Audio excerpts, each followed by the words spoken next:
ధర్మపురి అరవింద్ పసుపు బోర్డు రాదన్నారు. ఎప్పుడు తెస్తావని హేళన చేశారు. అరవింద్ వల్ల అది అయ్యే పని కాదన్నారు. సూటిపోటి మాటలతో వెకిరించారు. కానీ ఎలాంటి విమర్శలు ఎదురైనా, ఎంతమంది ఏకమై నిందించినా ఎంపీ అరవింద్ తన పట్టు విడవలేదు. తన కృషి ఏమాత్రం వదల్లేదు. ధర్మపురి అరవింద్ గారు రాసి ఇచ్చిన బాండ్ పేపర్ పసుపు బోర్డు ఏర్పాటు చేస్తాను అరవింద్ ఇప్పుడు వేస్తారు పసుపు బోర్డు. అసాధ్యాన్ని కూడా సుసాధ్యం చేయగలనని దేశానికి చాటి చెప్పాడు. మాటిస్తే మడమ తిప్పడని రుజువు చేసి చూపాడు. అంతేకాదు జాతీయ స్థాయిలో కూడా తన పరపతిని పెంచుకున్నారు. కారణం ఇచ్చిన మాట తప్పని తత్వం, చేసేదే చెప్పే నైజం ఆయనను ఈ స్థాయికి చేర్చాయని చెప్పుకోవచ్చు. ముఖ్యంగా 2019 ఎన్నికల్లో ఊహించని విధంగా నిజామాబాద్ కి పసుపు బోర్డు తీసుకొస్తా అని బాండ్ పేపర్ కూడా రాసిచ్చిన ఏకైక నాయకుడు ధర్మపురి అరవింద్. అప్పట్లో ఆయన చేసిన ఈ పని దేశవ్యాప్తంగా సంచలనంగా మారింది. ఇక ఆ తర్వాత మన రాష్ట్రంలో అయితే ధర్మపురి అరవింద్ పై విమర్శలు చేయని పార్టీ, ఎత్తి పొడవని రాజకీయ నాయకులు లేరు అంటే అతిశయోక్తి కాదు. నిజామాబాద్ కి పసుపు బోర్డు తీసుకురావడం మీ తరం కాలేదు అని ఒకరు, బాండ్ రాసి ప్రజలను మోసం చేశారని మరికొందరు, అరవింద్ మాట తప్పారు అని ఇంకొందరు, ఇలా ఎన్నో సూటిపోటి మాటలు అన్నా కూడా తన టార్గెట్ మిస్ అవ్వలేదు. తన గమ్యం వదల్లేదు.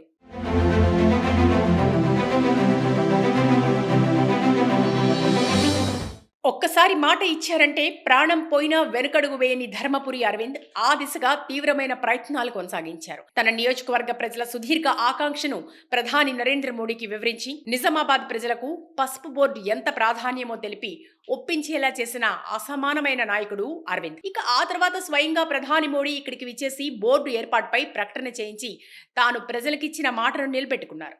అంతేకాదు పసుపు బోర్డు ఏర్పాటుతో ఎవరైతే తనని విమర్శించారో వారందరి నోర్లు మోగబోయేలా చేశారు. ధర్మపురి అరవింద్ అంటే ఒక నమ్మకం అనే అభిప్రాయాన్ని ప్రజల్లో పాతుకెళ్లేలా చేశారు.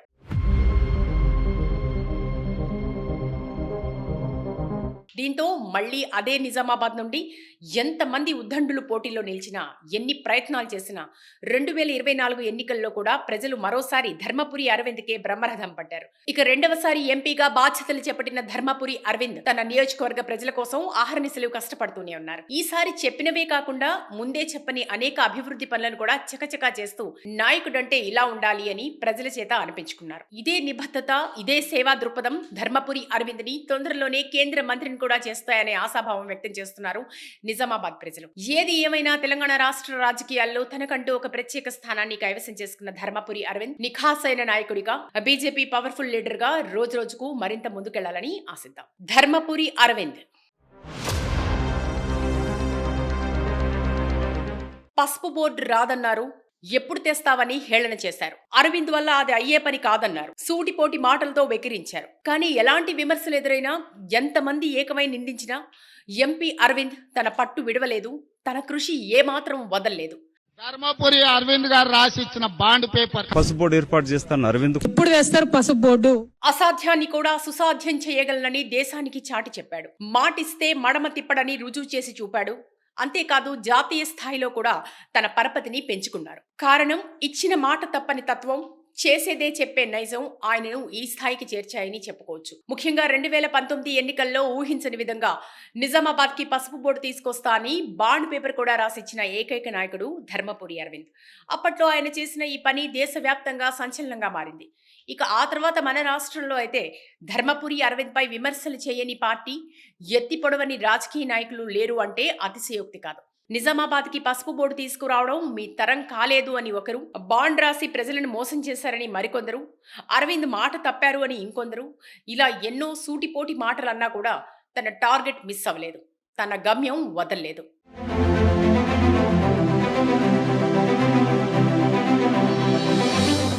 ఒక్కసారి మాట ఇచ్చారంటే ప్రాణం పోయినా వెనుకడుగు వేయని ధర్మపురి అరవింద్ ఆ దిశగా తీవ్రమైన ప్రయత్నాలు కొనసాగించారు. తన నియోజకవర్గ ప్రజల సుదీర్ఘ ఆకాంక్షను ప్రధాని నరేంద్ర మోడీకి వివరించి నిజామాబాద్ ప్రజలకు పసుపు బోర్డు ఎంత ప్రాధాన్యమో తెలిపి ఒప్పించేలా చేసిన అసమానమైన నాయకుడు అరవింద్. ఇక ఆ తర్వాత స్వయంగా ప్రధాని మోడీ ఇక్కడికి విచ్చేసి బోర్డు ఏర్పాటుపై ప్రకటన చేయించి తాను ప్రజలకిచ్చిన మాటను నిలబెట్టుకున్నారు. అంతేకాదు పసుపు బోర్డు ఏర్పాటుతో ఎవరైతే తనని విమర్శించారో వారందరి నోర్లు మోగబోయేలా చేశారు. ధర్మపురి అరవింద్ అంటే ఒక నమ్మకం అనే అభిప్రాయాన్ని ప్రజల్లో పాతుకెళ్లేలా చేశారు.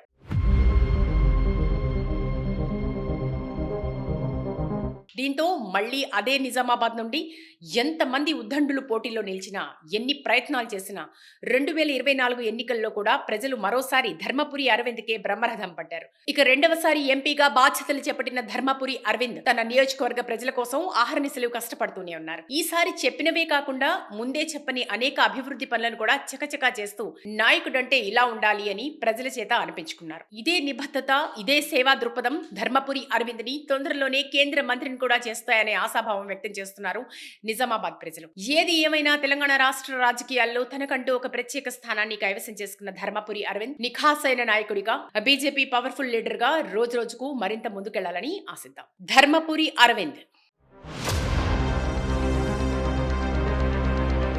పసుపు బోర్డు రాదన్నారు, ఎప్పుడు తెస్తావని హేళన చేశారు. అరవింద్ వల్ల అది అయ్యే పని కాదన్నారు. సూటిపోటి మాటలతో వెకిరించారు. కానీ ఎలాంటి విమర్శలు ఎదురైనా, ఎంతమంది ఏకమై నిందించినా ఎంపీ అరవింద్ తన పట్టు విడవలేదు, తన కృషి ఏమాత్రం వదల్లేదు.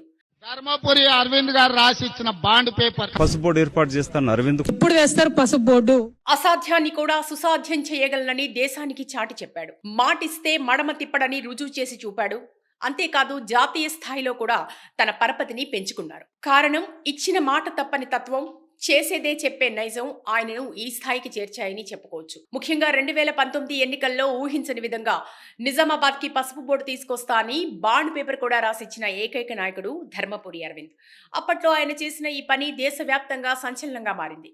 ఇక ఆ తర్వాత మన రాష్ట్రంలో అయితే ధర్మపురి అరవింద్ పై విమర్శలు చేయని పార్టీ, ఎత్తి పొడవని రాజకీయ నాయకులు లేరు అంటే అతిశయోక్తి కాదు. నిజామాబాద్ కి పసుపు బోర్డు తీసుకురావడం మీ తరం కాలేదు అని ఒకరు, బాండ్ రాసి ప్రజలను మోసం చేశారని మరికొందరు, అరవింద్ మాట తప్పారు అని ఇంకొందరు, ఇలా ఎన్నో సూటిపోటి మాటలన్నా కూడా తన టార్గెట్ మిస్ అవ్వలేదు, తన గమ్యం వదల్లేదు.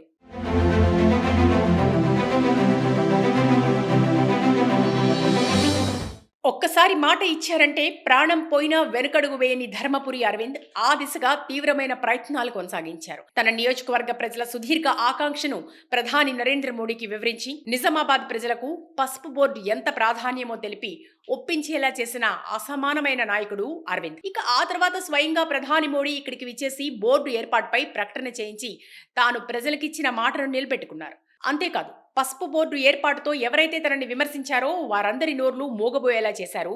ధర్మపురి అరవింద్ అంటే ఒక నమ్మకం అనే అభిప్రాయాన్ని ప్రజల్లో పాతుకెళ్లేలా చేశారు.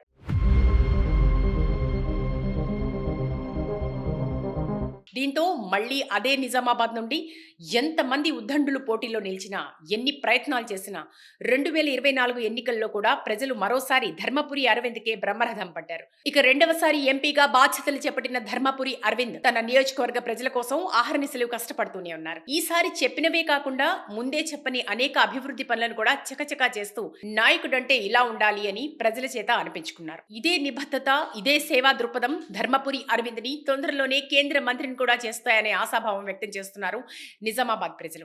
ఏది ఏమైనా తెలంగాణ రాష్ట్ర రాజకీయాల్లో తనకంటూ ఒక ప్రత్యేక స్థానాన్ని కైవసం చేసుకున్న ధర్మపురి అరవింద్ నిఖాసైన నాయకుడిగా, బీజేపీ పవర్ఫుల్ లీడర్ గా రోజురోజుకు మరింత ముందుకెళ్లాలని ఆశిద్దాం.